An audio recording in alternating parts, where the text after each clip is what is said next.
This channel does not promote any violent, harmful, or illegal activities.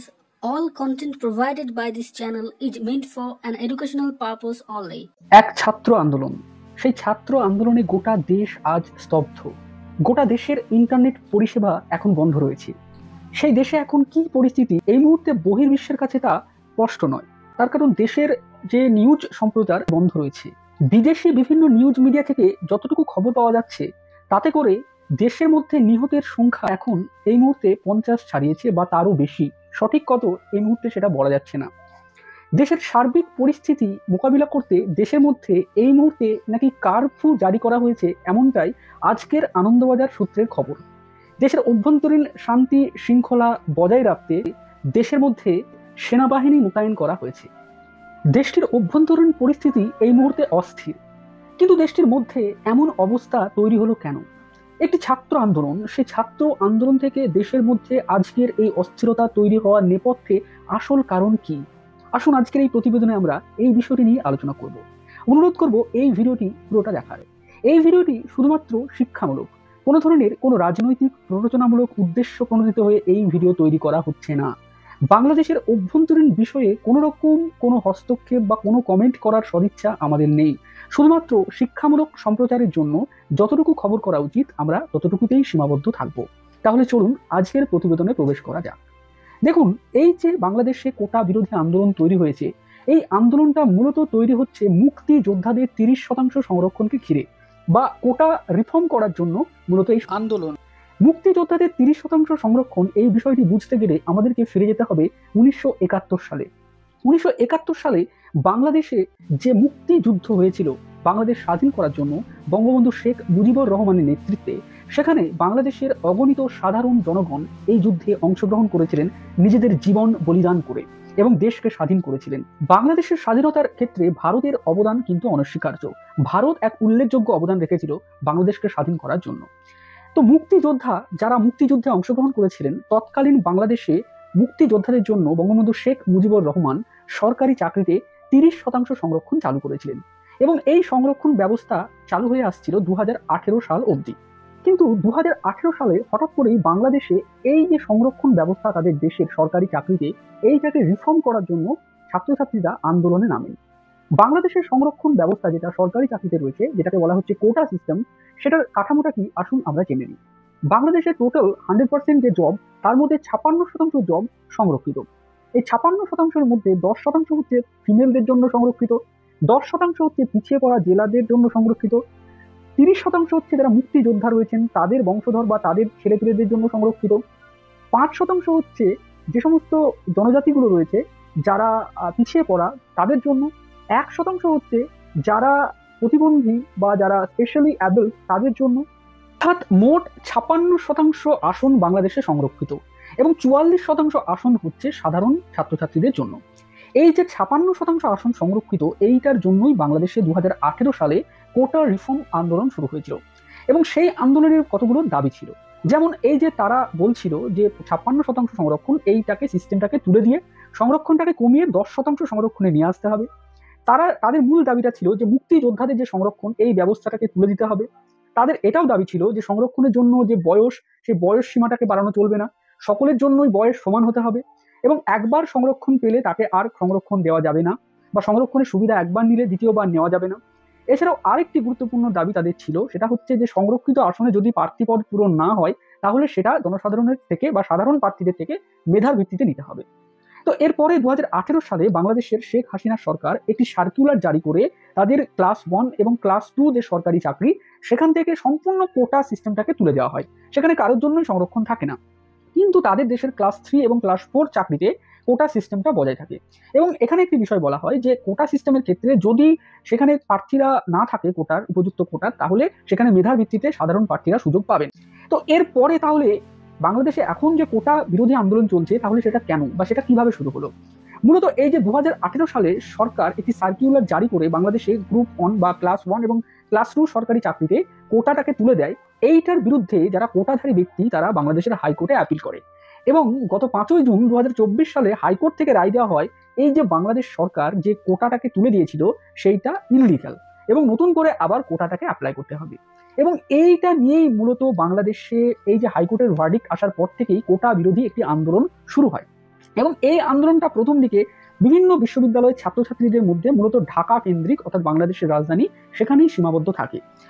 যারা আন্দোলন করছিলেন তাদের মূল দাবিটা ছিল যে এই যে কোটা নিয়ে একটা স্থায়ী সমাধান এবার হোক, এবং তারা চাইছিলেন যে কোটা ব্যবস্থাটাকে তুলে দিতে, এবং তারা কতগুলো পয়েন্টে এক্ষেত্রে আন্দোলনটা করছিলেন।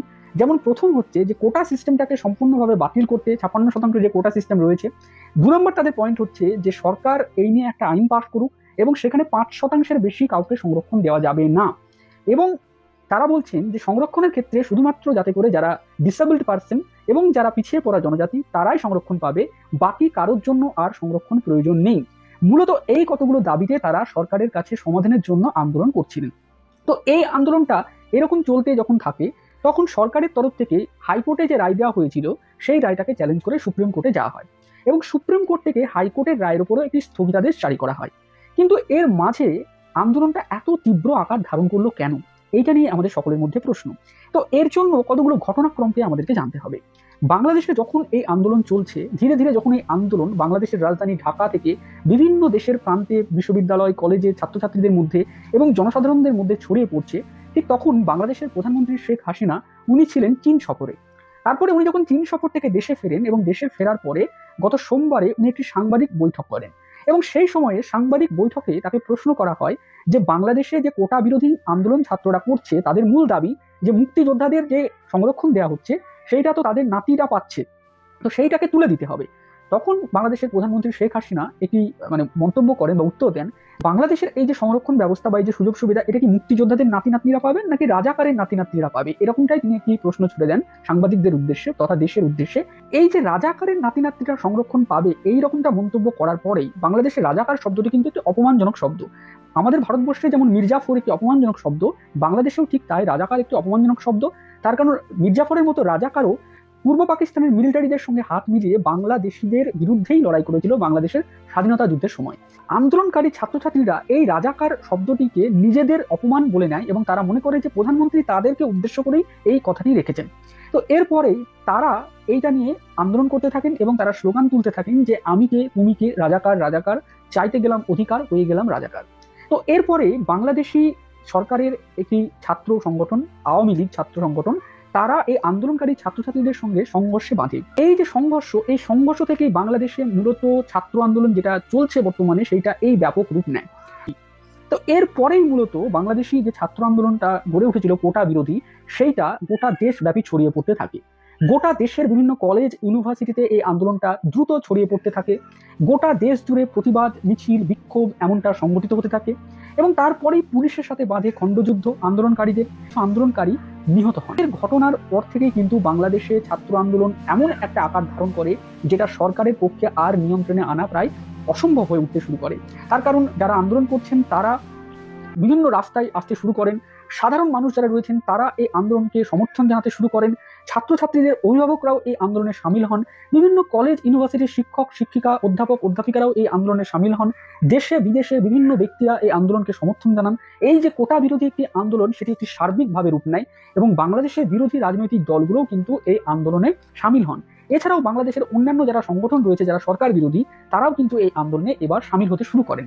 মূলত এই অরাজনৈতিক আন্দোলনটি ক্রমে ক্রমে একটি জটিল আকার ধারণ করতে থাকে এবং গত বৃহস্পতিবার যখন ছাত্রছাত্রীরা সার্বিকভাবে বন্ধের ডাক দেন গোটা দেশ জুড়ে, তখন বাংলাদেশ একটি রণক্ষেত্রে পরিণত হয়। পরিস্থিতি এমন জায়গায় পৌঁছায় যে দেশের সরকার সেই দিন রাত থেকেই ইন্টারনেট পরিষেবা বন্ধ করে দেয়, যাতে করে কোনো গুজব খবর না ছড়ায়, যাতে করে পরিস্থিতি কন্ট্রোলে আসে। এরপর থেকেই বাংলাদেশি কোনো নিউজ আমরা পাচ্ছি না, আমরা বুঝতে পারছি না যে এই মুহূর্তে দেশটির অভ্যন্তরীণ অবস্থা ঠিক কোন জায়গায়। তবে বিভিন্ন নিউজ মিডিয়া মারফত যে খবরগুলো পাওয়া যাচ্ছে সেখান থেকে জানা যাচ্ছে যে দেশের মধ্যে নাকি কারফিউ জারি করা হয়েছে পরিস্থিতি মোকাবিলা করার জন্য, শান্তিরক্ষা বাহিনী এবং মিলিটারি মোতায়েন করা হয়েছে দেশটির মধ্যে।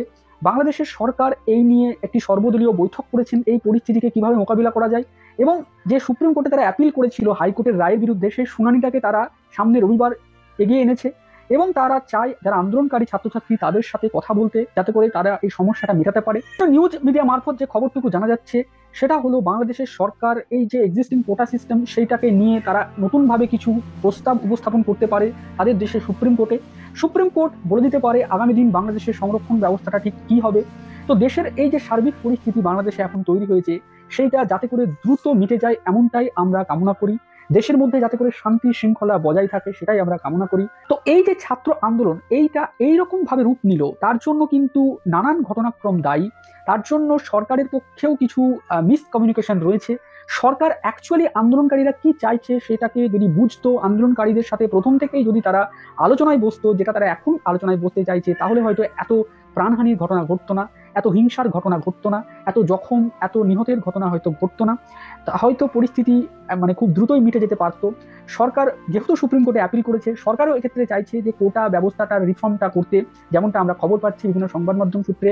সরকার যদি এটা আন্দোলনকারীদের বোঝাতে সমর্থ হতো তাহলে হয়তো তারাও বুঝতে পারতো।